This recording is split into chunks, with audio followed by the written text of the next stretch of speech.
Buongiorno, benvenute e benvenuti all'AC. Siamo molto felici di accogliervi oggi così numerosi a questo appuntamento.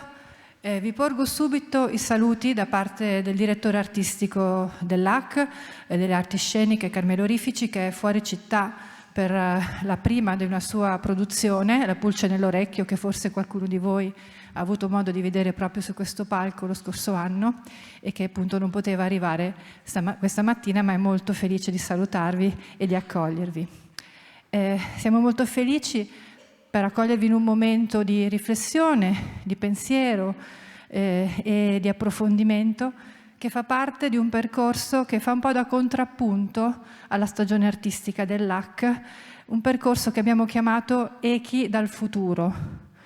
Un focus che intende guardare la contemporaneità, soprattutto nell'ambito delle arti sceniche, attraverso gli spettacoli che proponiamo su questo palco, ma anche in altre discipline del sapere umano, con uno sguardo anche un po' sul futuro prossimo, il futuro possibile, e lo facciamo in questa sala che è un po' l'emblema delle possibilità che l'arte e il teatro offrono per immaginare nuovi mondi, nuovi scenari, nuove possibilità con l'immaginazione, con la riflessione, con la fantasia, con la creazione di mondi fittizi, ma che a volte anche hanno una grande profondità e un profondo legame con l'attualità e a volte anche un po' il futuro. E lo facciamo quest'oggi non con arti, con l'arte o col teatro, ma con la scienza, con uno scienziato che ringraziamo, il professor Stefano Mancuso, che penso voi conosciate visto che siete così interessati a quello che verrà detto, e che ci parlerà degli esseri vegetali. Un mondo, quello vegetale, che forse non conosciamo, almeno io non lo conoscevo a fondo nelle sue dinamiche, nei suoi sistemi, e che è davvero incredibilmente sofisticato e che offre anche in questo caso la possibilità di riflettere prima di tutto sul ruolo dell'essere umano anche in questo mondo, perché ci fa riflettere, no? E lo vedremo, e anche su nuovi scenari di convivenza in un mondo che sta cambiando così rapidamente e che forse ci sta facendo un po' dimenticare qual è il legame proprio con la nostra terra. E questo intreccio fra arte e scienza è un percorso che abbiamo iniziato già da qualche anno, e lo facciamo grazie alla collaborazione molto proficua e molto importante con il nostro partner scientifico, IPSA Foundation, che ci sostiene e collabora con l'AC Edu, dunque il settore di mediazione culturale dell'AC, che offre appunto appuntamenti come questi, di incontro, di condivisione, e che in questi anni appunto ha creato delle opportunità di riflessione, di educazione, di approfondimento, che insomma in qualche modo cercano di darci qualcosa e di portarci verso un futuro che speriamo che sia buono, insomma meglio di quello che stiamo vivendo ora. Lascio dunque la parola a Silvia Misitti, che ringrazio per la collaborazione e vi auguro una buona mattinata.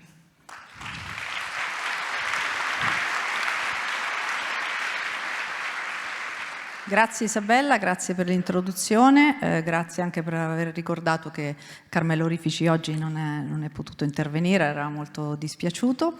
Vi do il benvenuto anche da parte di IPSA Foundation per la ricerca scientifica. La nostra è una fondazione creata e ideata da un'azienda farmaceutica, da un gruppo IPSA che è basato qui in Ticino e che ha deciso nel 2012 di avere una fondazione dedicata proprio alla scienza per tutti. Noi utilizziamo spesso questo claim che in poche parole cerca di riassumere tanti concetti. La scienza deve essere accessibile per tutti, quindi chi la fa deve essere in grado di spiegare a tutti, anche chi non ha le competenze più tecniche per comprendere questi linguaggi.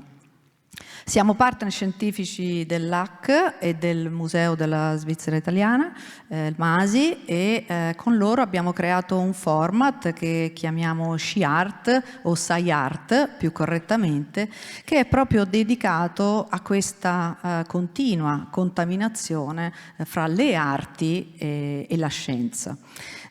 Questo ci permette di invitare a Lugano personalità che proprio incarnano, e quello di oggi, il professor Mancuso, è proprio forse uno degli esempi migliori che abbiamo fino adesso portato qui a Lugano, di continua fusione in maniera, la filosofia che stiamo portando avanti insieme all'AC è che la cultura è unica, non esiste una cultura umanistica, una cultura scientifica, la cultura è cultura, e quindi le persone che studiano, lavorano, sono ricercatori in questi campi sanno benissimo che i confini sono molto più labili di quello che alcune classificazioni vorrebbero sempre portare avanti. Quindi SciArt ci porta oggi il professor Mancuso, ho portato con me alcune note per introdurlo, anche perché è un personaggio molto eclettico e quindi il suo curriculum è ovviamente molto articolato. È un botanico, un neurobiologo vegetale, quindi uno scienziato, e come sentirete oggi un appassionato divulgatore. Questo ci piace tantissimo, perché poi vedrete come quando finirà di parlare vorremmo ancora avere ancora del tempo per ascoltarlo. Professore ordinario presso l'Università di Firenze e ordinario dell'Accademia dei Georgofili, sempre a Firenze, e dirige, molto importante, il Laboratorio Internazionale di Neurobiologia Vegetale, che ha sedi in tutto il mondo, partendo da Firenze fino a Bonn, Parigi e in Giappone. Ci dirà poi meglio lui. Scusate, ho avuto un incidente, sono un po' impicciata con la mia mano.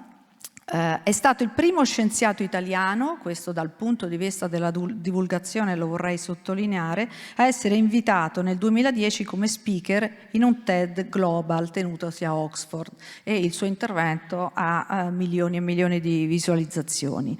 Ma non si ferma qui la sua attività. Nel 2014 fonda una start-up dell'Università di Firenze, PNAT, per la creazione di tecnologia ispirata dalle piante. Capiremo poi meglio oggi durante il suo discorso.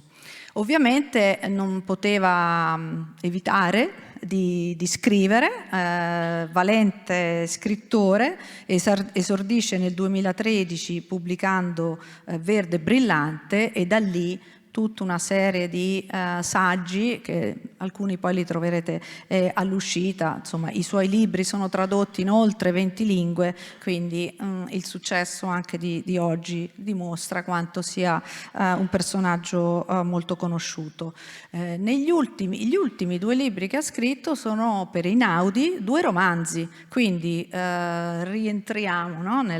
Da tutte le parti rientrano poi le arti che si fondono continuamente con la scienza.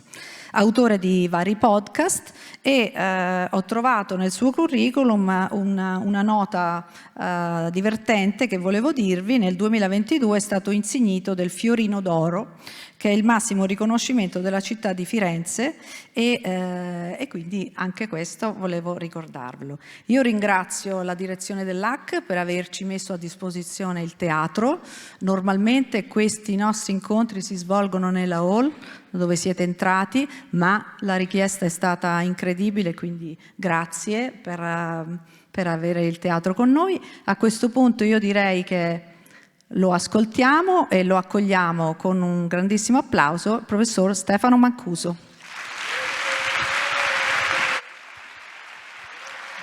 Buongiorno. Buongiorno. Grazie. Grazie. Buongiorno. Grazie mille. Ora, io dovrei stare seduto, lo dico per il cameraman che mi guarda preoccupato. L'idea era questa, che sarei stato seduto, però non mi riesce molto di parlare rimanendo seduto, ho il cervello legato ai piedi. E c'è anche, non sono, c'è un famoso specie di calamaro che viene studiato molto in neuroscienze, che ha un solo neurone, che si chiama proprio un neurone motorio, che unisce il cervello alla pinna caudale. Quindi questo qui usa questo neurone per muoversi. e quando trova uno scoglio su cui aggrapparsi, si ferma lì e questo neurone, siccome non gli serve più, se lo mangia. Ed è la classica, in molte università americane lo trovate dietro la scrivania dei professori come esemplificazione della vita del professore.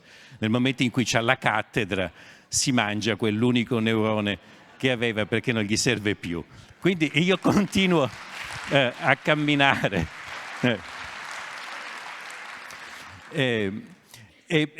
Oggi parliamo della mia passione, che sono le piante.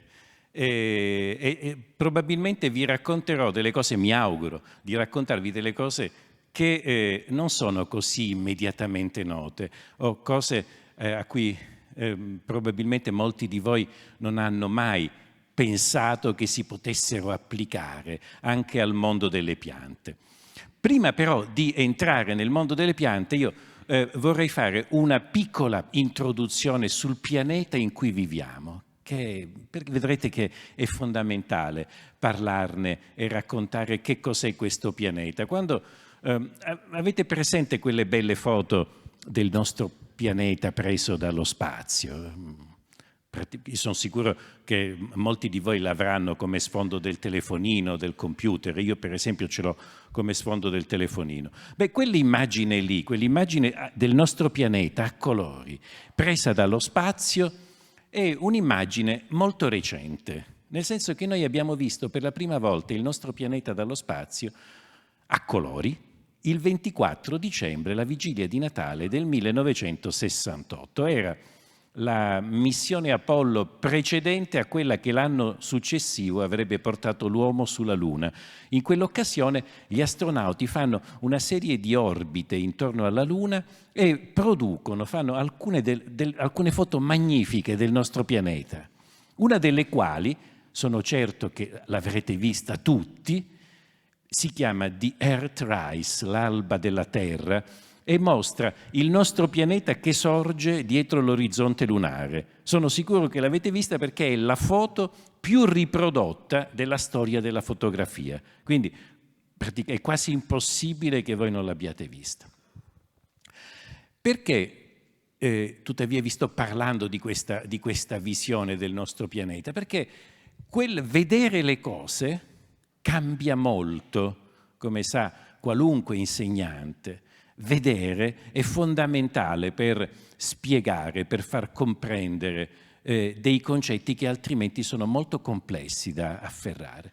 E per noi, per l'umanità, vedere il nostro pianeta dal di fuori, per la prima volta cambia molto di ciò che avevamo pensato, di cui eravamo certi fino a quel momento. Intanto vediamo che il nostro pianeta è piccolo, è un pianeta piccolo ed è l'unico che ha quelle caratteristiche che noi conosciamo, i colori ad esempio che conosciamo, l'azzurro dell'acqua, il bianco delle nuvole, il verde delle piante. Sono colori che noi non abbiamo trovato da nessun'altra parte dell'universo e chiamiamo normalmente il nostro pianeta il pianeta blu come se fosse l'acqua ciò che lo rende particolare, ma in realtà non è l'acqua che rende il nostro pianeta unico. C'è tantissima acqua anche soltanto senza allontanarci molto nel sistema solare. Ci sono due satelliti di Giove, Titano e Europa, che sono fatti di acqua. C'è 3 o 4 volte più acqua su Titano e su Europa, su ognuno di loro, 3 o 4 volte più acqua di quanta ce ne sia sulla Terra. Quindi c'è acqua su Marte, non in forma liquida e non in superficie, ma ghiacciata e sottoterra, ma c'è. Acqua ce n'è tanta. Non è l'acqua che rende il nostro pianeta unico. Ciò che rende il nostro pianeta unico è la presenza della vita. E questo è un punto fondamentale che noi tendiamo a sottovalutare per una serie di motivi che ora cercherò di ampliare con voi. la vita è ciò che rende il pianeta quello che è, anche i colori stessi. Questa è una cosa che capiremo. Se non ci fossero le piante, se non ci fosse quel verde, la superficie del nostro pianeta sarebbe del tutto identica a Marte o a Venere, cioè una palla, una roccia sterile. Sono le piante che rendono possibile la vita su questo pianeta. E la vita che fenomeno è? Questo è un punto a cui io tengo molto, perché oggi abbiamo una specie di pudore anche a parlare della parola vita, non la vogliamo citare. Usiamo una serie di sinonimi più o meno tecnici per raccontare quello che sta accadendo al nostro pianeta. Ad esempio, parliamo molto di diminuzione della biodiversità, decrescita della biodiversità, declino. Ma che cos'è sta biodiversità? È la vita. E chiaramente fa meno paura dire c'è un declino della biodiversità rispetto a dire c'è un declino della quantità di vita del pianeta, ma vedrete che è proprio di questo che stiamo parlando, della diminuzione della quantità di vita sul pianeta. Ma prima di questo, quanta ce n'è di questa vita? È davvero una cosa così banale come pensiamo? In questo i miei colleghi, intendo dire i miei colleghi scienziati, hanno una posizione che io reputo antiscientifica. Perché? L'idea che ci sia tantissima vita nell'universo, no? Chissà quante volte avrete sentito, addirittura ci sono degli enormi progetti per cercare la vita nell'universo, ce ne sarà senz'altro tantissima. E su cosa si basa questa convinzione granitica che c'è così tanta vita nell'universo? Su qualche prova scientifica, su qualche evidenza? No. Noi non abbiamo alcuna evidenza scientifica che esista vita al di fuori di questo pianeta. Il che, state attenti, non vuol dire che non ci sia. Ma vedete, c'è un principio esatto, una regola, una legge del metodo scientifico che è quella, la Costituzione che regola la vita e l'attività di qualunque scienziato. Il metodo scientifico dice, c'è proprio un principio, che se di un fenomeno non abbiamo alcuna evidenza che esista, noi dobbiamo comportarci come se quel fenomeno non esiste. Questo si chiama principio di precauzione. Ed è una colonna portante del metodo scientifico, cioè è quello che ci impedisce e che impedisce a uno scienziato di occuparsi o dovrebbe impedire a uno scienziato di occuparsi di cose strane, tipo, che ne so, ora non mi viene in mente, la magia, i diavoli, ne avete, i sauriani li conoscete, no? Il 25%, non 1, 2 o 5, il 25% degli statunitensi, degli abitanti degli Stati Uniti, ritengono che ci sia sul pianeta una etnia aliena che si chiamano i sauriani, che prendono possesso delle persone e prendono la loro apparenza, e questi sauriani governano il pianeta. Ecco, di queste cose qui la scienza non se ne occupa. Non ci sono evidenze che i sauriani esistano e quindi la scienza non se ne occupa. L'esistenza di vita extraterrestre appartiene alla stessa classe di eventi. Lo so che sembrano diversi, ma in realtà no. La stessa classe di eventi, fenomeni dei quali noi non abbiamo nessuna evidenza scientifica. E quindi come dovremmo comportarci? Tanto vi ricordo, non sono l'unico a pensarla così, c'è la famosa obiezione di Enrico Fermi. Enrico Fermi, la famosa obiezione sulla vita extraterrestre fu: dove sono tutti? Questa era. Ma dove sono tutti questi qui? Come mai non si vede niente, non abbiamo nessuna traccia, mai niente di nulla di nulla? Vi ripeto, potrebbero esserci, potrebbero non esserci. Principio di precauzione, che è una delle colonne portanti del metodo scientifico, vuole che noi ci comportiamo come se la vita esistesse soltanto su questo pianeta. Per quanto ci riguarda, per quanto ne sappiamo finora, la vita è un fenomeno esclusivamente terrestre. E guardate che questa non è una questione irrilevante.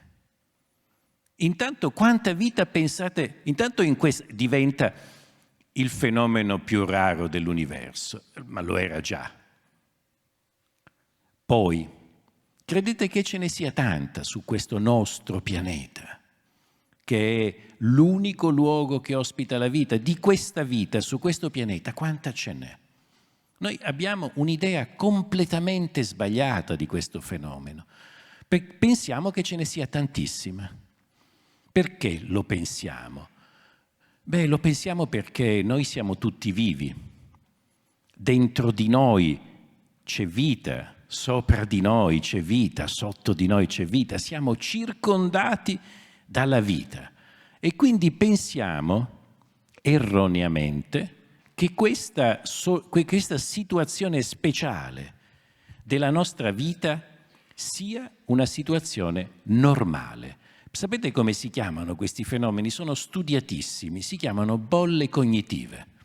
Le bolle cognitive sono questa roba per cui ciascuno di noi forma la propria opinione sul mondo, ma non soltanto su questi massimi sistemi, tipo esiste vita, quanta ce n'è, eccetera, ma anche su cose molto più semplici. Su qualunque problema, su qualunque concetto, forma la sua opinione dalla discussione, dal contatto con le persone con le quali normalmente si relaziona. Ma qual è il problema di queste bolle cognitive? Qual è il problema di formare le nostre opinioni in questa maniera? È che le persone con le quali noi ci relazioniamo, tutti, hanno una caratteristica particolare. Pensate un po' alle persone che ognuno di voi conosce. Ognuno di noi potrebbe essere rappresentato come una specie di nuvoletta, quindi c'è lui al centro e c'è una nuvola che sono le persone che conosce, con le quali è connesso. Ma come sono fatte queste persone che ognuno di noi conosce? Pensateci un attimo. Che caratteristiche hanno? Hanno delle caratteristiche banali, sono uguali a noi. Sono molto simili a noi. Noi chi frequentiamo? Frequentiamo persone che hanno la nostra stessa storia, la nostra stessa cultura, la nostra stessa tradizione, i nostri stessi obiettivi, addirittura il nostro stesso censo, il nostro stesso grado di educazione. Siamo incredibilmente uniformi. No? Quante persone strane ci sono nei vostri, in questi gruppi? Qualcuno c'è. La mia nuvola è stranissima, però non vuol dire, non è normale. Normalmente questo problema sono sempre esistite le bolle cognitive, ultimamente si è molto aggravato con internet, con i social, che hanno amplificato milioni di volte questa tendenza che ha ciascuno di noi a entrare a far parte di gruppi che hanno le sue stesse. Ma guardate, ora Facebook non si usa più, ma io ho iniziato a usare internet quando c'era una cosa che si chiamavano i gopher, non so, i più antichi fra di voi se li ricorderanno. I gopher erano all'inizio internet non c'era niente, era, ve lo ricordate, C, due punti, e poi c'erano dei gruppi di persone che avevano interessi simili, che scrivevano delle cose, e quindi è da lì che è nato tutto quanto. In effetti oggi c'erano uno dei gruppi più divertenti, scusate se divago, all'inizio dei Gopher fece la storia di internet, era alt.sex.bestiality, ed erano persone che amavano fare sesso con gli animali. C'erano gruppi di tutti i tipi, però è chiaro che capirete che il gruppo di alt.sex.bestiality era un gruppo particolare. È un gruppo che aveva un'idea del mondo molto distorta rispetto alla realtà. Ecco, perché non è cambiato tanto. Non è cambiato tanto, oggi non si chiamano più alt sex, eccetera. Si chiamano in altra maniera, ma l'idea di base è quella: mettere insieme enormi numeri di persone che hanno una affinità per alcuni tratti. Per farvi capire meglio cos'è e come funziona una bolla cognitiva, vi racconterò un aneddoto che mi è capitato. Quando ci fu la Brexit, il referendum sulla Brexit, io mi trovavo in una foresta della Patagonia con una ventina di professori di Cambridge, Oxford, Londra, inglesi. Via via che si avvicinava il giorno della Brexit, io dicevo loro: ma che fate qui? Non andate a votare? Cercate un'ambasciata vicina, andate a votare? E loro non mi consideravano. Poi io diventavo insistente, rompo le scatole molto, e loro un giorno proprio si arrabbiarono, dicevano: ma cosa vuoi sapere? Tu sei un italiano, cosa vuoi sapere della politica inglese? Non hai alcuna idea. Va bene, ti preoccupa tanto questo referendum, vuoi sapere come finirà? Dico, sì, mi piacerebbe. 92% a favore del rimanere in Europa. Ma sa però, se siete così certi e così sicuri e con una percentuale così elevata, capisco che pensiate che sia meglio rimanere qui nella foresta a divertirci. Arriva il giorno della Brexit e, come sapete, il risultato non è stato esattamente quello. Ma vedete, la cosa buffa è che loro avevano paradossalmente avuto ragione, nel senso che qualche settimana dopo vennero fatte tutte le analisi dei flussi elettorali, eccetera, e venne fuori che fra i professori universitari della Gran Bretagna il 92,6%, pensate come erano stati precisi, dei professori avevano votato per rimanere in Europa, ma i professori universitari britannici sono lo 0,000000001% della popolazione. Ecco, queste sono le bolle cognitive. Ecco, ora immaginate che noi siamo tutti professori britannici e che abbiamo un'idea di che cosa sia il mondo. Di solito le bolle cognitive ce ne accorgiamo quando ci sono le elezioni. No? Dici, ma com'è possibile?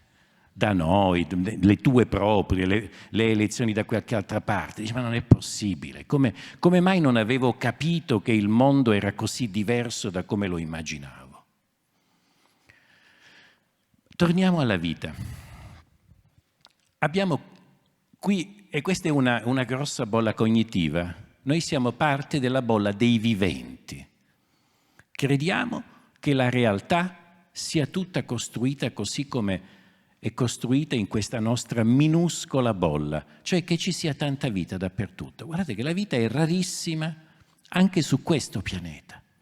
Anzi, se dovessi dire la cosa più rara che esiste su questo pianeta, in massa, non è oro, non sono terre rare, è la vita.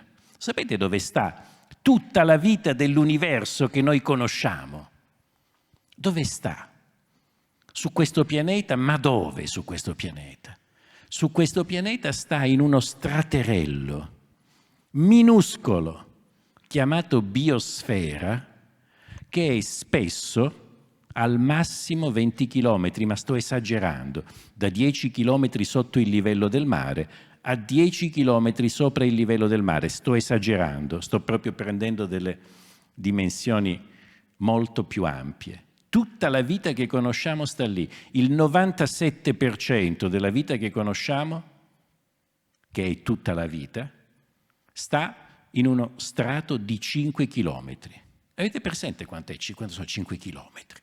Avete presente qual è il raggio della Terra? Questo pianeta è piccolissimo, ma ha pur sempre un raggio di 6.500 chilometri.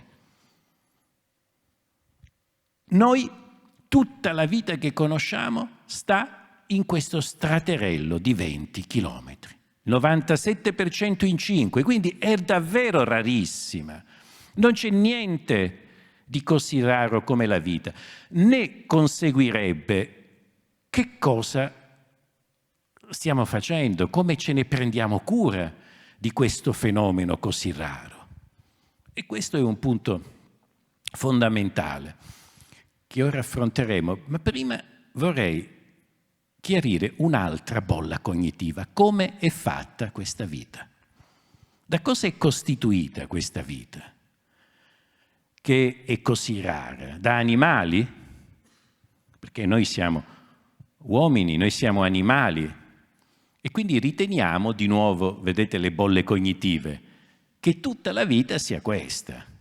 Beh, in realtà sapete a quanto ammontano in peso tutti gli animali della Terra, non noi uomini, tutti gli animali della Terra. Beh, tutti gli animali della Terra ammontano allo 0,3% della biomassa del pianeta, quindi del peso della vita. 0,3%. Avete chiaro questo numero? I funghi, che non sono né piante né animali, ma sono funghi, sono l'1,2%, 4 volte più presenti dei funghi. Uno potrebbe dire, ma dove sono tutti questi funghi? Lo so, condivido con voi questo problema.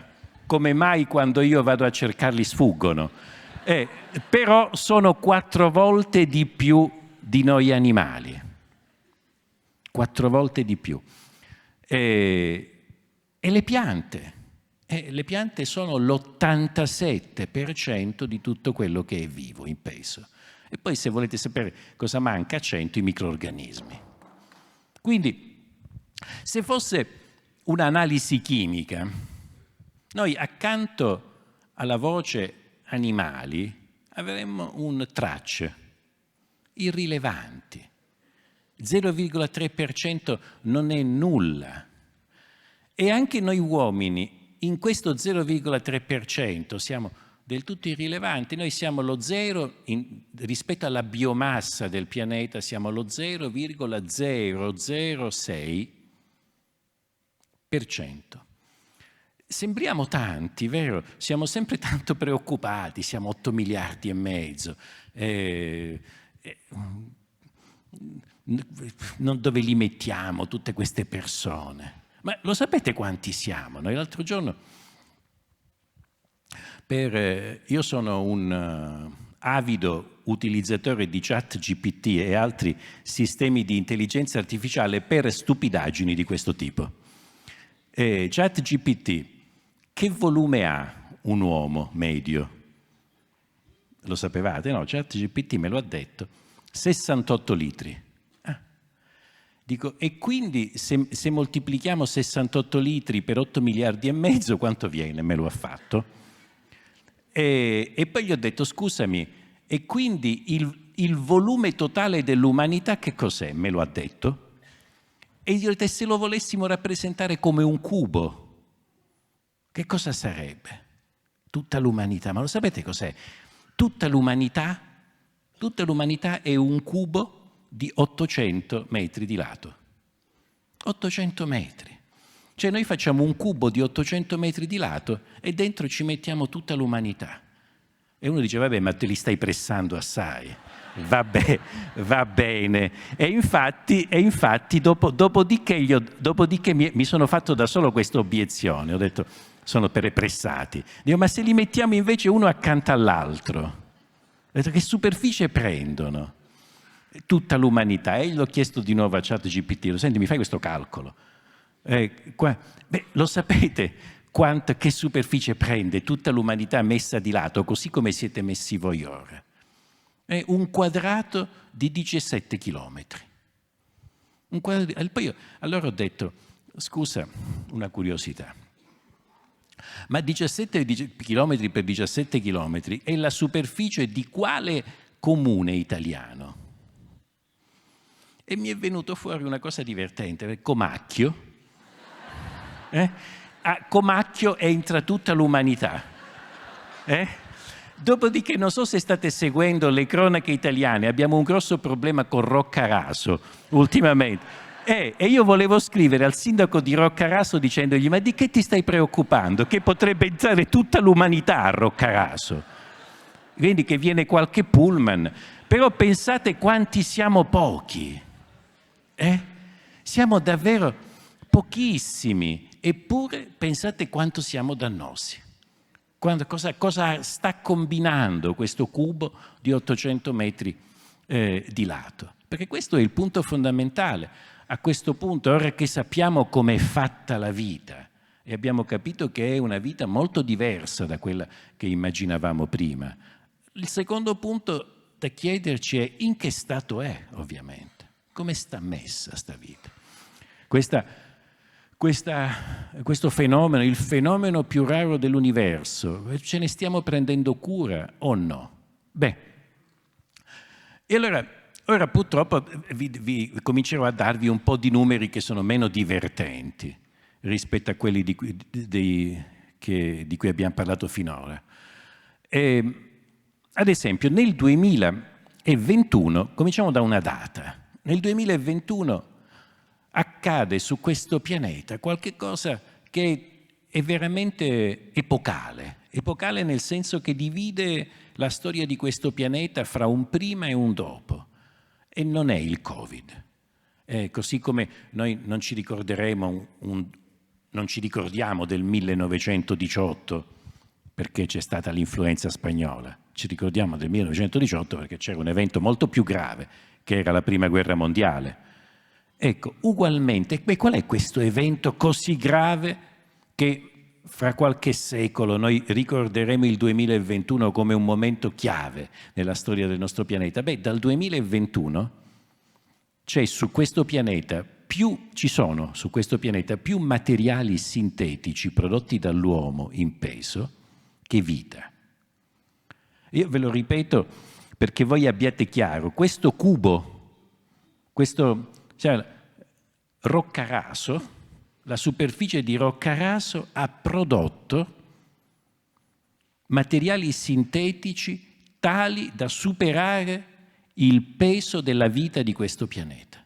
E perché voi abbiate chiaro l'enormità di questa cosa che vi sto dicendo, pensate che agli inizi del secolo scorso, cioè nel 1920, non nel 1900, un secolo fa, nel 1920 la percentuale di materiale sintetico prodotto dall'uomo rispetto alla vita era 0,6%.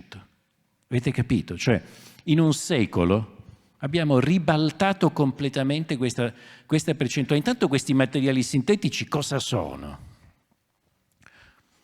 Sono tantissimi, ma per semplificare il discorso, se ci limitiamo al 96% di tutto questo materiale, sono asfalto, cemento e plastica. Questi, il 96%. Pensate che per raggiungere questo risultato drammatico di cui vi parlavo, bisogna mettercisi d'impegno e non basta che nell'ultimo secolo noi abbiamo prodotto tantissimi materiali sintetici. Questo non basta. Bisogna agire sui due lati dell'equazione. Tu devi ridurre molto il peso della vita e aumentare tanto il peso dei materiali sintetici. Allora vediamo prima questo secondo punto che è veloce e poi passiamo al primo. Aumento del peso dei materiali sintetici. Io vi do un solo dato, perché detto questo credo che gli altri siano irrilevanti. Il biennio 2014-2015 è l'ultimo biennio del quale abbiamo dei dati significativi sulla produzione di cemento in Cina. Dopo il 2014-2015, dopo questo biennio, la Cina non dice più quanto cemento ha prodotto. Perché non lo dice più? Perché venne fuori che nel biennio 2014-2015 la Cina aveva prodotto più cemento di quanti ne avessero prodotti gli Stati Uniti nel secolo precedente, che non era poco, perché nel secolo precedente praticamente sono stati costruiti gli Stati Uniti, tutte le grandi città americane. Quindi pensate che accelerazione c'è stata nella produzione di cemento. Oggi sul pianeta c'è 2 volte in peso più plastica che animali e 1,5 volte in peso più cemento e asfalto che piante. Per capire come quindi questo per quanto riguarda la produzione di materiali sintetici. E l'altro punto, la diminuzione del peso della vita. La diminuzione del peso della vita lo voglio raccontare velocemente, perché i dati sono tanti e drammatici e le implicazioni sarebbero troppo lunghe. Ma nel 2022 viene pubblicato da parte dell'Università di Cambridge un report che si chiama la Dasgupta Review, dal nome del principale investigatore, ricercatore, professor Dasgupta. È un report fondamentale, è un report che era stato commissionato all'Università di Cambridge da parte del governo britannico ed è un report che potete trovare in internet liberamente, molto corposo, molto tecnico, 500 pagine, ma ce n'è una versione for the press che io consiglio a ciascuno di voi di leggere. Ve la scaricate da internet liberamente, leggetela. E non solo leggetela, ma fatela leggere. Fatela leggere ai ragazzi, fatela leggere a tutte le altre, a qualunque altra persona che voi possiate conoscere. Perché? Intanto perché è un report serissimo. Se noi oggi viviamo in un mondo purtroppo in cui le verità scientifiche sono per la prima volta nella storia, come potremmo dire, percepite come un'opinione qualunque. Cioè, spessissimo si sente dire tu credi che il pianeta si stia riscaldando. No, io non credo nulla. Ci sono migliaia di ricercatori che nel corso dell'ultimo secolo hanno inequivocabilmente misurato questa cosa. Tu credi che il pianeta si stia riscaldando, io penso che a luglio abbia sempre fatto tanto caldo. E queste due opinioni hanno lo stesso valore. No. Cioè, la scienza, vedete, non è una questione di... Uno potrebbe dire, ma perché non devono avere lo stesso valore? E certo che è democratico questo. No, la scienza non è democratica. Nel senso che se c'è Newton che da solo scrive la legge della gravitazione universale e tutto il resto del pianeta dice non è vero, sempre Newton ha ragione, non cambia. Tant'è vero che io posso, se io lo lascio questo microfono cade e posso continuare a lasciarlo cadere per miliardi fino alla fine dei tempi, cadrà sempre. Non è un'opinione.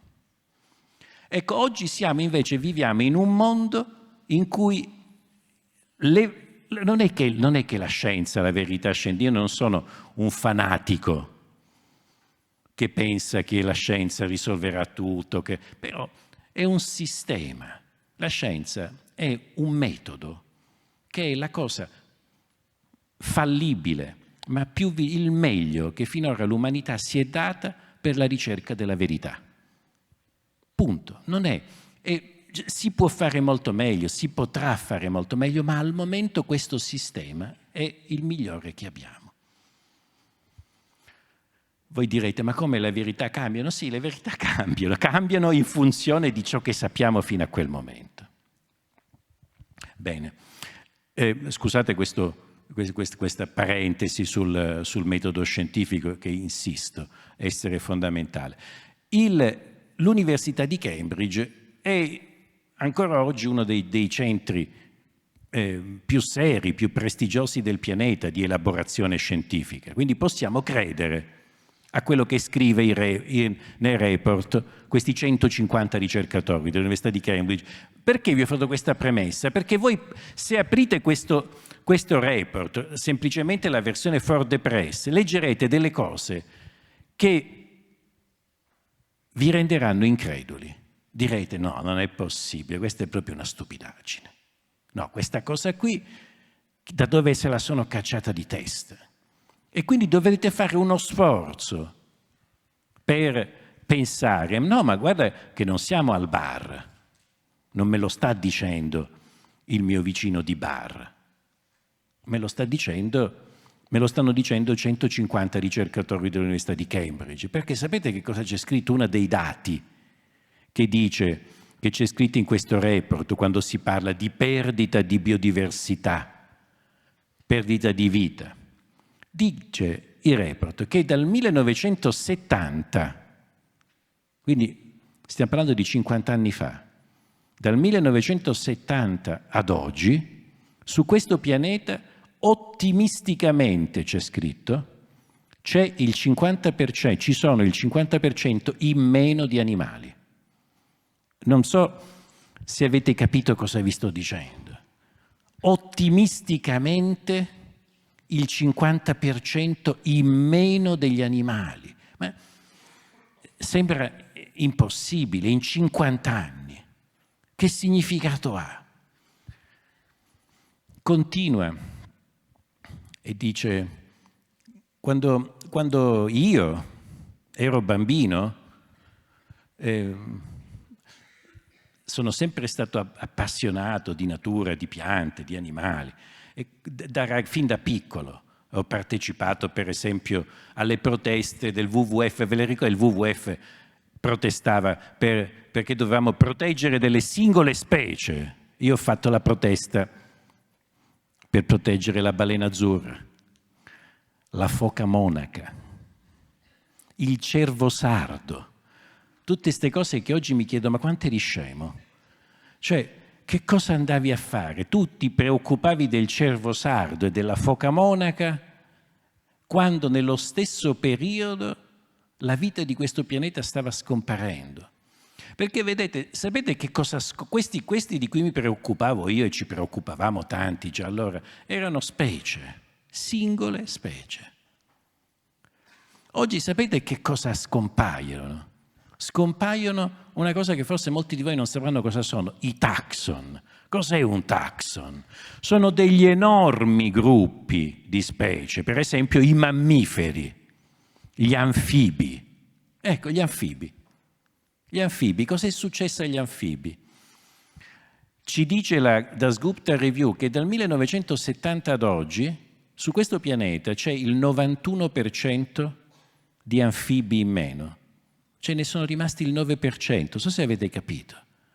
Il 9% in 50 anni, ma gli anfibi sono tanti. Ora non pensate che voi sapete la rana, i rospi, il ranocchio, il tritone, ce ne sono tanti.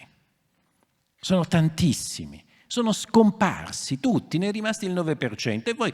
E uno di nuovo potrebbe dire, ma a me le rane mi sono sempre state un po' sulle scatole. Anche il 9% sono tante. Bene. E cosa vi interessa? Perché la Dasgupta Review ce ne ha per ogni gruppo. Gli uccelli sono belli, colorati, cantano, sono sempre stato un simbolo della felicità. Beh, sapete l'80% degli uccelli del pianeta Terra oggi cosa sono? pollame, uccelli che noi alleviamo per il nostro consumo alimentare. E i mammiferi, noi siamo mammiferi, i nostri veramente parenti più prossimi, come stanno messi? Il 97% di tutti i mammiferi presenti sul pianeta Terra sono uomini, quindi quel cubo di cui vi parlavo prima, e animali che noi alleviamo per il nostro consumo alimentare. Cioè quelli che un tempo chiamavamo gli animali selvaggi, wild animals, di quando ero ragazzino, non ce ne sono più, il 3%. Niente. Sono il 3% dei mammiferi. Tutto questo è avvenuto in 50 anni. E per questo che vi dicevo, è un momento epocale quello in cui nel 2021 accade questo passaggio. E le piante, perché finora abbiamo parlato dello 0,3% della vita. Le piante sono l'87%. Cos'è accaduto alle piante? Su questo pianeta, agli inizi della civiltà umana, 12.000 anni fa, 12.000 anni fa sembra tanto, ma in realtà è pochissimo, è niente. 12.000 anni fa, piccolo riassunto, la nostra specie ha 300.000 anni, Homo sapiens. Ve lo dico perché spesso c'è un grande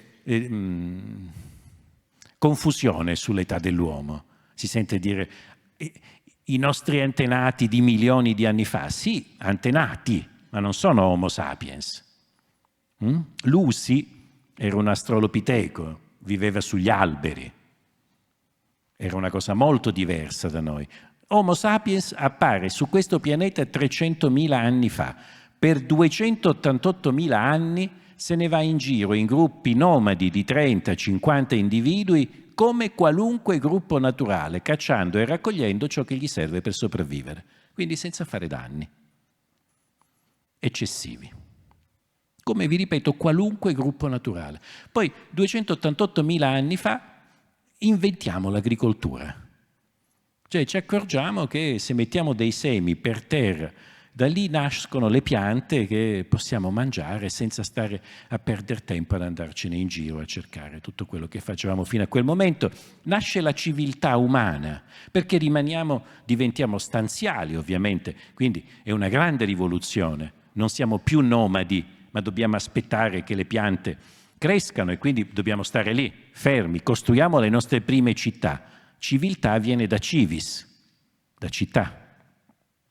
12.000 anni fa, prima che inventassimo l'agricoltura, su questo pianeta c'erano 6.000 miliardi di alberi.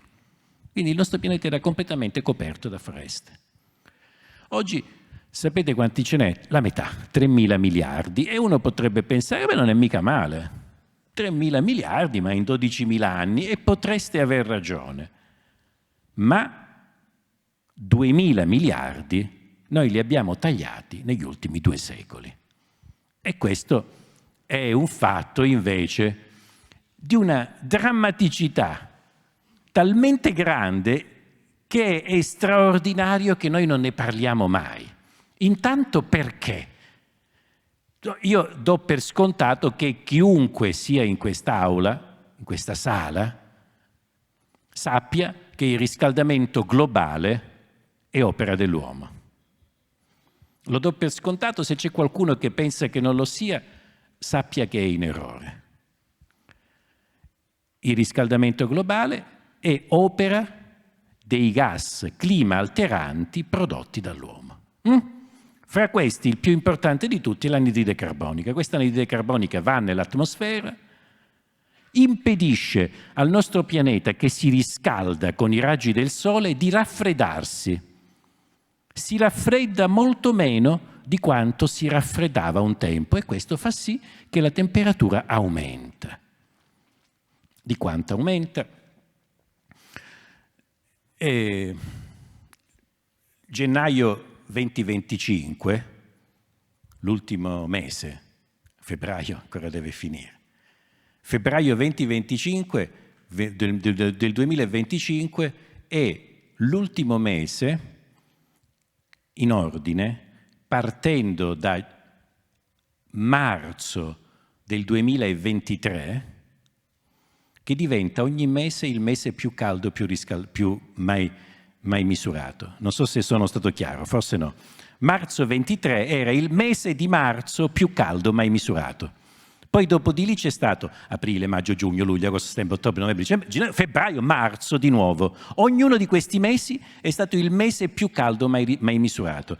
Siamo arrivati a marzo del 24, che è diventato il mese più caldo mai misurato. Poi abbiamo fatto aprile, maggio, giugno, luglio, agosto, settembre, ottobre, dicembre, gennaio 2025. Ognuno di questi mesi è sempre il mese più caldo mai misurato. Cioè, in altre parole, da marzo del 2023 ogni mese che passa su questo pianeta è il record del mese, di quel mese più caldo mai misurato. A gennaio la temperatura rispetto agli inizi del 1900 è aumentata di 1,72 gradi. Quindi ben oltre quel 1,50 di cui parlavamo tanto tempo fa, che doveva essere il limite invalicabile entro fine secolo. Bene, ora torneremo sugli effetti di questo. Da cosa dipende? Quindi dall'anidride carbonica. Perché l'anidride carbonica? L'anidride carbonica è il prodotto delle... la maggior parte dell'anidride carbonica proviene dall'uso di combustibili fossili. La maggior parte, non soltanto, tanti, ma diciamo, ora noi diciamo sempre che è necessario decrescere l'anidride carbonica, cosa che è verissimo. Ma ci dimentichiamo che nello stesso periodo in cui abbiamo iniziato a produrre queste enormi quantità di gas di anidride carbonica, abbiamo tagliato 2000 miliardi di alberi. E che importanza avrà, potreste pensare? Un'importanza enorme, perché gli alberi fissano l'anidride carbonica, cioè la riprendono dall'atmosfera e la trasformano in legno, in materia. Quindi nello stesso tempo noi... E non ne parliamo mai, noi parliamo sempre del fatto che abbiamo iniziato ad aumentare tanto l'anidride carbonica, verissimo, ma abbiamo anche tagliato 2000 miliardi di alberi. Cioè, in altre parole, se avessimo aumentato l'anidride carbonica come abbiamo aumentato, ma avessimo mantenuto 2000 miliardi di alberi, oggi saremmo in una situazione praticamente normale. Questo è un fatto fondamentale. Io trovo che sia...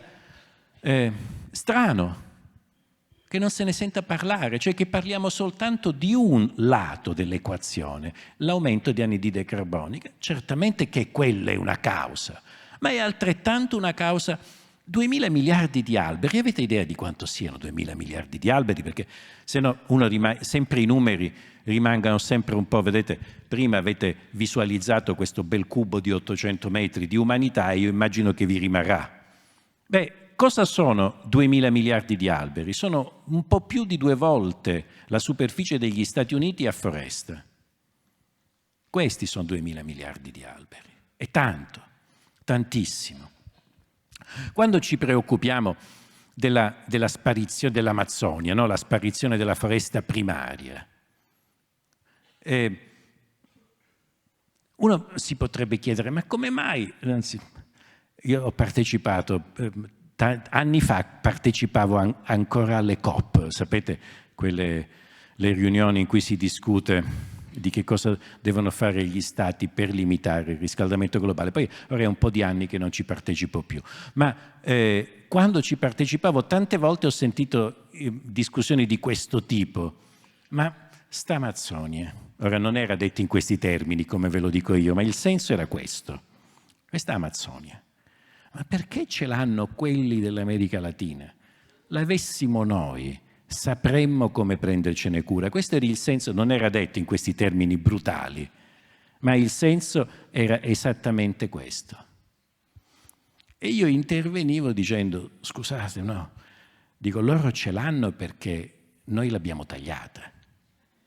Non è che hanno fortuna, tipo che Dio lì c'è la foresta amazzonica e qui invece c'è una distesa d'asfalto. No, noi l'abbiamo tagliata. E uno potrebbe pensare, Ma come? Ma noi siamo coperti di foreste. Queste foreste che roba sono? Beh, non sono foresta primaria. La foresta primaria è la foresta quella intoccata, quella come è sempre stata. Sapete quando è che l'abbiamo tagliata la foresta primaria europea? Anche qui sbagliamo enormemente, io ogni tanto provo, tu cosa pensi? E di solito vengono sempre fuori i romani. I romani erano cattivi, tagliavano un sacco d'alberi. Ma i romani è vero che tagliavano un sacco d'alberi per far andare le loro miniere, perché avevano bisogno di legno, ma i romani erano 4 gatti. Erano un cubettino veramente piccolo, altro che Roccaraso. E quindi non potevano fare, e infatti che danni hanno fatto? Hanno fatto danni in piccoli luoghi, le isole principalmente, e poco più. L'Europa continentale era coperta ancora in pratica da una ininterrotta foresta primaria nel 1820. Pensate all'assurdità di questo dato e alla velocità delle nostre azioni. Nel 1820 l'Europa era ancora una unica grande foresta primaria. Guardate, il 1820 è davvero ieri. Io avevo una nonna amatissima, nonna Yolanda, che ricordo spesso, che oggi avrebbe 116 anni, se fosse viva, e a cui ho voluto molto bene, che è stata la seconda donna che si è laureata in Sicilia. E io praticamente sono cresciuto con lei. E lei mi raccontava della sua nonna, che lei aveva conosciuto e che era viva nel 1820. Cioè, capite questa cosa qui che mi turba? Cioè, io ho conosciuto una persona che ne conosceva una che era viva quando l'Europa era coperta da una foresta primaria. Capite la velocità di queste azioni? È questo che vorrei che si rendesse evidente. La velocità estrema di questo, della nostra predazione del pianeta. Beh, sapete quanta ne è rimasta della foresta primaria europea? Neanche 1 metro quadro. Neanche 1 metro quadrato. Per un certo periodo si è pensato che la foresta al confine fra la Polonia e la Bielorussia potesse essere una foresta primaria, non lo è. Quindi non c'è più foresta primaria in Europa ed è per questo che io ero con quei miei colleghi in Patagonia, perché oggi se voi volete sapere com'è fatta una foresta primaria temperata, quindi non tropicale come era quella europea, voi dovete andare dall'altra parte del mondo, in Patagonia, dove ovviamente non ci sono le nostre specie, è una cosa diversa. Quindi questo è quello che è accaduto in un tempo straordinariamente breve. È quello che sta accadendo a tutte le specie su cui noi mettiamo mano. Questa velocità di estinzione è una velocità che non è tollerabile. Uno potrebbe dire, vabbè, però guarda che noi stiamo bene, scompaiono tutte queste specie, però noi alla fine siamo sempre di più, siamo sempre più ricchi, mangiamo sempre meglio, cosa vera fino a qualche anno fa. Ora, da 4 anni anche il numero di persone che soffrono di fame sta riaumentando di nuovo. E quindi perché ti preoccupi? E io lo capisco questo, però questa è la questione più difficile di tutte da far capire alle persone. Il fatto che la vita non è la vita nostra o la vita di un'altra specie o di un'altra ancora, ma la vita è una rete. Questa cosa, quando la racconto, io lo capisco che le persone la vedono come un aspetto filosofico e non come invece un reale comportamento della vita. Cioè la vita è proprio come una rete. Avete presente una rete da pesca? Non immaginate delle reti, le reti internet, eccetera, una rete da pesca. Ogni volta che scompare una specie, scompare un nodo di questa rete. Ora, fino a un certo punto, come sa qualunque pescatore, la rete, anche se non ha un buon numero di nodi, può continuare a funzionare, ma a un certo punto, quando i buchi sono più dei pieni, la rete collassa, non serve più a nulla. E questo è difficile da far comprendere. È difficile soprattutto a una specie come la nostra, che ha la convinzione assoluta, proprio scolpita all'interno del proprio DNA, di essere fuori dalla natura. Cioè noi siamo convinti assolutamente che le leggi naturali su di noi non valgano, che se continuiamo a morire, per esempio, è semplicemente perché siamo stati sfigati noi a nascere ora. Ma se nascevamo fra 100 anni o 200 anni non morivamo più. E guardate, voi crederete che ci sono conferenze serissime in cui si parla di questo. Noi siamo perfettamente convinti che la tecnologia, la scienza, ci guideranno fino a portarci fuori dalle leggi naturali. E questa è una follia, questo è veramente la cosa più pericolosa che noi possiamo pensare. La hubris, quella roba dei greci, la tracotanza, quando l'uomo credeva di essere superiore agli dei, gliene capitavano di ogni. E questa roba qua è esattamente questo. Le leggi naturali, vedete, abbiamo un'altra convinzione, è che ci siano due tipi di leggi. Ci sono le leggi fisiche, come quella di cui vi parlavo prima, la gravitazione universale, per cui se io apro le dita, certo che questo cade per terra. Lo sapete tutti. E queste non sono valicabili. Neanche ad Asimov è mai venuto in mente di poter eliminare la gravità.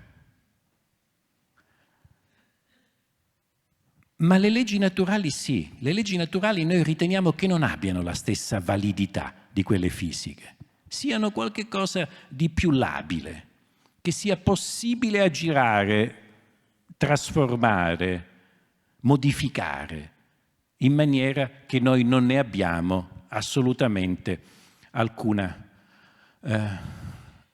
brutta conseguenza. Beh, no, non funziona così, non funziona per niente così.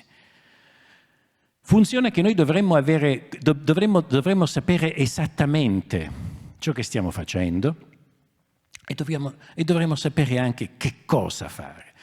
Molto spesso mi chiedono, ma che cosa si può fare, per esempio, contro il riscaldamento globale? Sembra una di quelle cose contro le quali non si può fare nulla. Non è vero.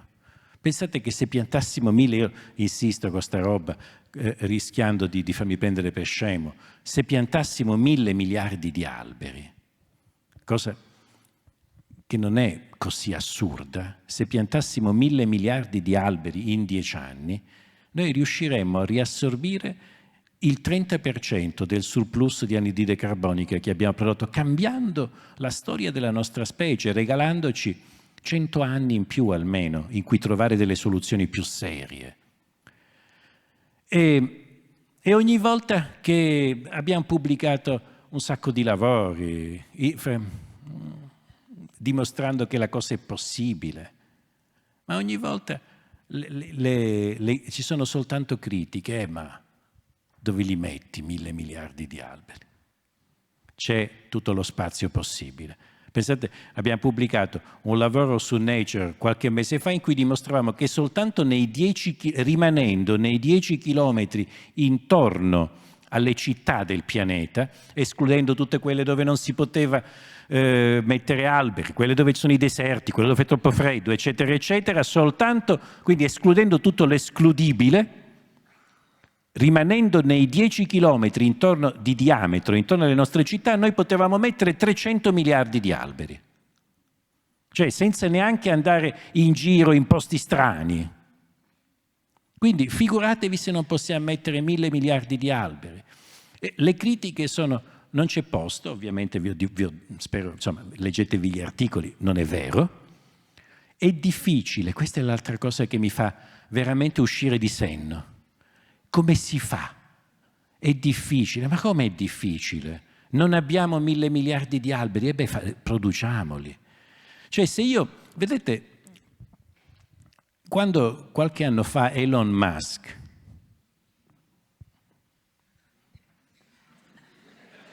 detto nulla, ha detto su Twitter: do 10 milioni di dollari, perché lui funziona così, a chi trova un sistema per assorbire anidride carbonica dall'atmosfera.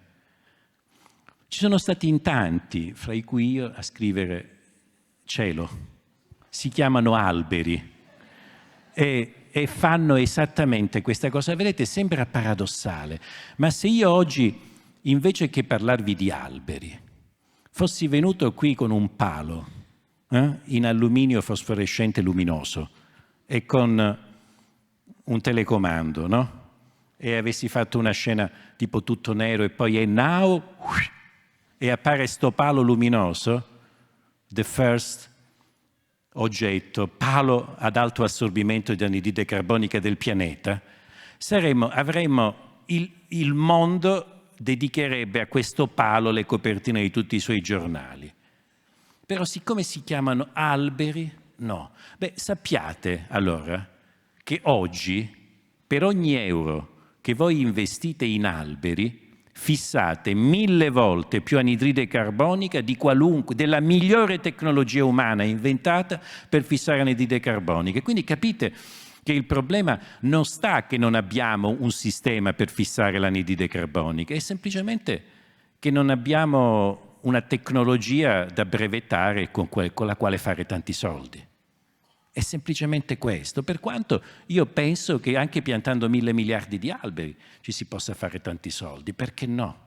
Perché deve essere semplicemente con i pali ad alta tecnologia? Si può fare. Quindi dovremmo fare, vedete, le soluzioni sono semplicissime. Dovremmo piantare quanti più alberi possibile, 1.000 miliardi di alberi. In 10 anni sono 100 miliardi di alberi all'anno, guardate, è una stupidaggine. Una stupidaggine pensare che un atto così semplice, che renderebbe il mondo più bello, più sano e più resistente e che impedirebbe delle immani catastrofi delle quali io ora non parlo perché non voglio rovinarvi il sabato e la domenica, è veramente una cosa che, in cui dubiti dell'intelligenza della specie di cui fai parte. Ti fa dubitare dell'intelligenza della tua specie. E questo è il secondo punto. Poi vi lascio perché sto facendo tardissimo. E piantare 1.000 miliardi di alberi non basterà, vedete, non basterebbe. Ci regalerebbe un secolo, però se non cambiassimo la nostra testa, alla fine del prossimo secolo ci ritroveremmo di nuovo nella stessa situazione. E allora che cosa dovremmo fare? Beh, oggi si parla molto di transizione ecologica. A me la parola transizione è un po' come biodiversità, non mi piace. Io credo che noi dovremmo fare una conversione ecologica, che è una cosa diversa. Perché? Che cos'è una conversione? La conversione è un termine che normalmente si utilizza in religione. Qualcosa che quando ti converti chiaramente dovresti vedere il mondo in una maniera diversa. Tutto cambia. Ecco, noi abbiamo bisogno di una conversione ecologica, capire che noi abbiamo un impatto sul pianeta che è intollerabile, partendo da un concetto, poi vi lascio perché altrimenti poi mi dilungo troppo davvero, il concetto è l'idea che noi uomini siamo la specie migliore. Io questo penso che sia, io davvero ci penso tanto, ho scritto tanti libri su questo argomento. E ho trovato in questo una delle cause fondamentali del nostro agire. L'idea assolutamente inamovibile in ciascuno di noi che certamente gli altri esseri viventi sono belli e sono buoni e sono bravi, ma noi siamo un'altra cosa. Quanti di voi possono... Ora, se io chiedessi a ognuno di voi, ma tu pensi di essere meglio o peggio di una mucca, di un albicocco? Quanti pensano di essere peggio di un albicocco? Nessuno.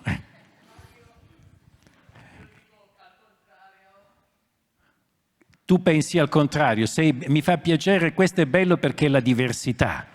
Però io sto parlando proprio della grande statistica, sono contento, però se chiedessi agli 8 miliardi di persone e mezzo che fanno parte del pianeta, ne troveremmo 1 milione, sto esagerando, che la pensano come lei. Tutti gli altri pensano di essere meglio degli albicocchi. Tant'è vero che ridete. E perché siete così convinti di essere meglio di un albicocco, di una felce? Perché? Perché se tu vai a chiedere, il secondo punto è: ma noi dai, vabbè, ti abbiamo ascoltato, ora stai completamente perdendo, svalvolando, dicendo stupidaggini. Noi abbiamo un cervello così. Ma che tu conosci un albicocco che ha scritto la Divina Commedia, vero? Conosci un albicocco che ha dipinto la Cappella Sistina? Conosci un albicocco che ha sviluppato la teoria della relatività? Conosci albicocchi che vanno in una hall a parlare dell'ambiente? No. È ovvio che noi siamo meglio, è talmente evidente, banale questa nostra posizione che è inutile parlarne. Come dire, come quando si fa una elezione per acclamazione, senza contare. È ovvio. E invece no. E invece non sta affatto in questi termini. Vedete, la questione rilevante è, la domanda da porsi è: il nostro cervello è un vantaggio o uno svantaggio evolutivo? Ora direte, sarà per te uno svantaggio. Certo che è un vantaggio. E questo noi riteniamo di essere meglio degli altri perché abbiamo questo grande cervello. 1,5 kg di materia, di materia cerebrale, lobi frontali spropositati, il 25% dell'energia soltanto per far funzionare sto 1,5 kg di roba. Certo che è eroe, dai, non esageriamo. Che vuol dire meglio? Passo indietro. Il significato. Io ritengo che l'idea di migliore sia una delle idee più pericolose che l'uomo abbia mai prodotto nel corso della sua storia. In natura non esiste l'idea di migliore. Che cosa vuol dire migliore? Migliore vuol dire che c'è un obiettivo e che tu sei in grado di misurare l'efficienza con la quale si raggiunge quell'obiettivo. Per capirci, nello sport è facilissimo vedere chi è il migliore, chi arriva prima al traguardo, chi salta più in alto, chi segna più gol.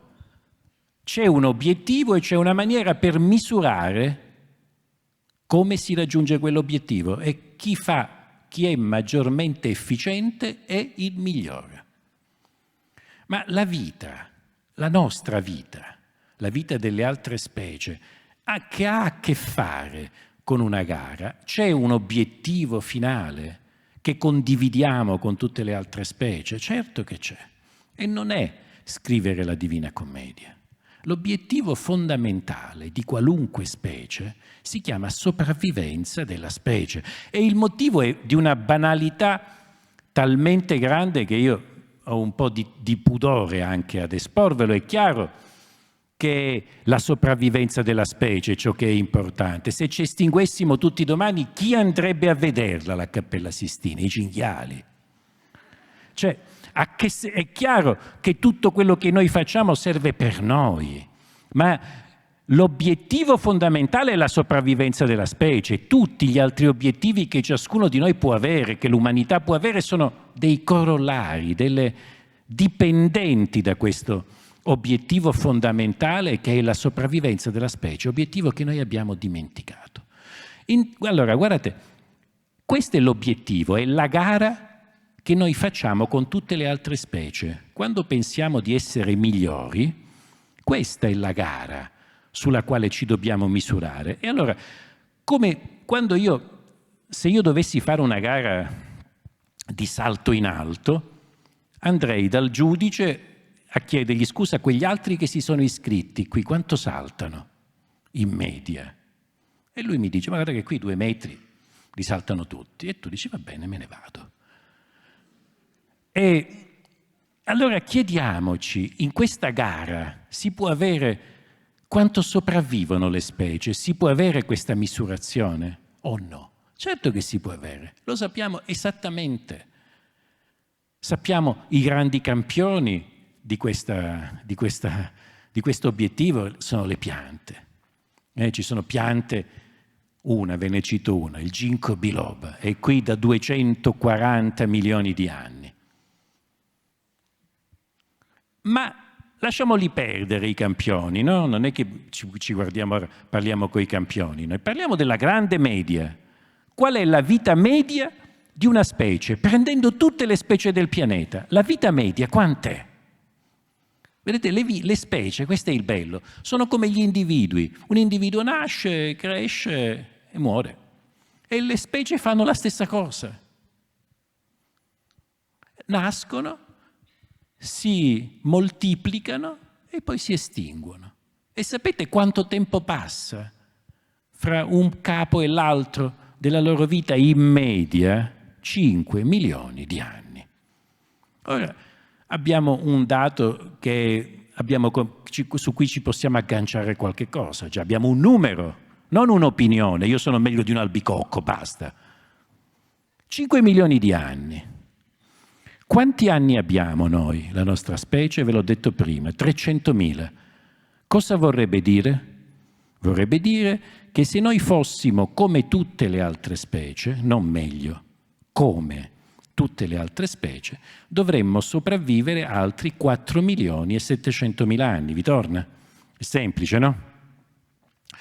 Cos'è che io mi auguro, ovviamente.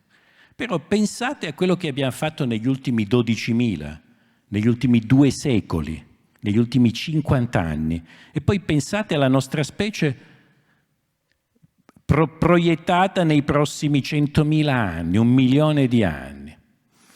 Se a tutta quella platea di persone a cui io avessi chiesto: ma tu pensi di essere meglio o peggio di un albicocco? Il 99,9999 mi avrebbe detto: certo che sono meglio.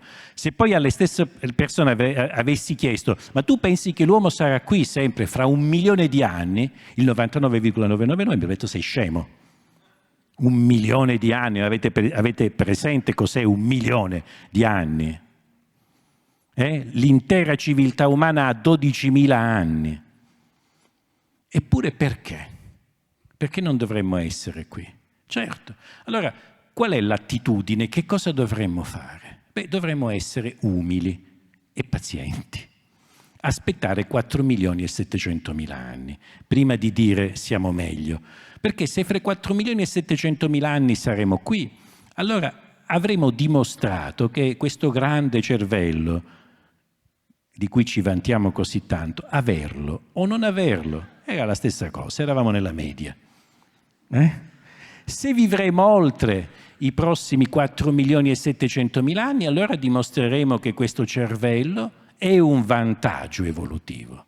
Ma se faremo tanto di estinguerci, che so, esagero, non dico fra 100.000 anni, fra 500.000, fra 1 milione di anni, guardate che è una quantità di tempo per l'umanità inimmaginabile.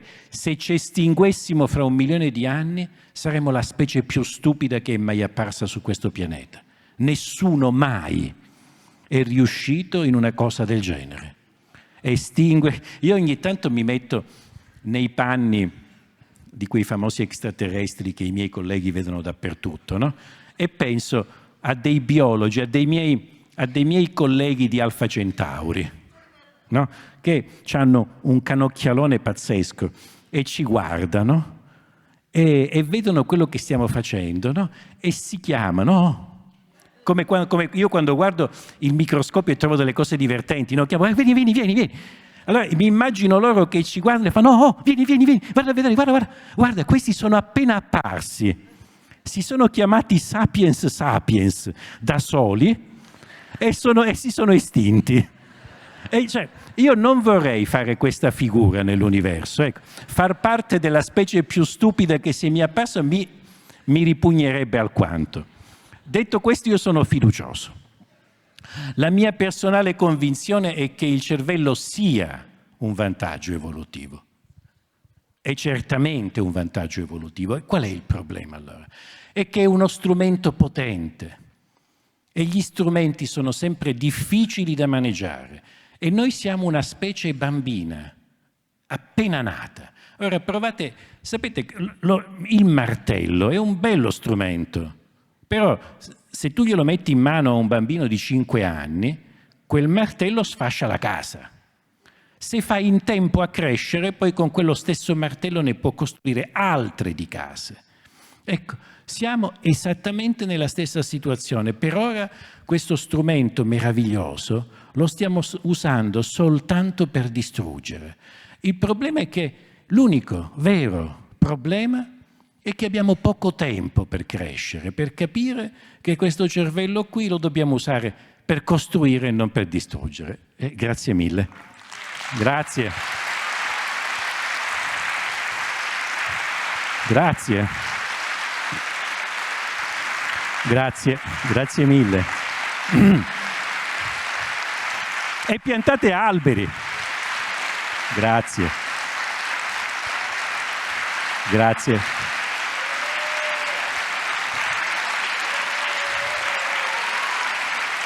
Grazie mille. Grazie.